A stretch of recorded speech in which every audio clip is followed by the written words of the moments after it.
What's up mga boss, nagluto din mi diri og sudan para dadon sa dagat kay mga ligo daw og balik ingon ni Ate Jorlyn atong August 24, 2025. Pasensya kay mga boss, natagalan kog post kay naara ko importanteng nabisihan. Hello mga boss, good morning. Here in thousand mga grupares na balik na sa demi mga boss kay nagpalipay si Ate Jorlyn na mga ligo daw og balik sa dagat before siya molarga balik sa gawas. Ayon pa ato mga boss, wala na demi dito sa payag nag-stay kay perti naghanag mga tao na demi diri unahan sa gamay sa payag. Nakita man jud nato nga boss nga grabe kan indot gihapon bisag naara min diri sa unahan. Mo na sila kung kauban mga boss og papangaligo or grabe daghan kay mi ani mga boss ang uban pag-abot na mo diri sunog kaligo kay ang ingon nila nindot kuno kayo kaliguan dili ra di kaligo nga mong giari mga boss nagluto sa demi og mga sudan para paniudto namo klase lang ng mga sudan mga boss makita rin nyo karon. Og sa mga followers nako dako jud kay pasalamat ninyo na bisan dili kay ko ka-post na adyapon mo nagsuporta sa akong video unta makasabot ra mo nako karon nga time kay busy sa gay ko pero ako ning paningkamutan na makapost ko kada adlaw. Sa diri mga boss makita ninyo ang mga sudan na among gidaog nangaon na sa demi ani mga boss.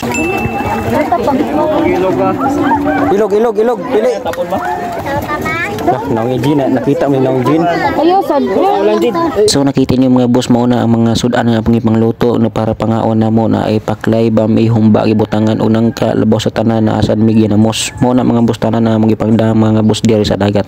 Nindot sa dinhi among pagpangaon mga boss kay grabe kalingaw tas lain pay ato mga boss nagdasa dinhi og makaroni nga kung kauban makaingon jud daggi pangandaman daan para dili hasod. Pagaw man namog pangaon mga boss nagsabot among kauban na manakay kuno sila og kayak og 20 pesos rang bayad basin lain pud na inyong na ari lang kuto mga boss amping mong tanan. So wala pa nakapalo na mo mga boss.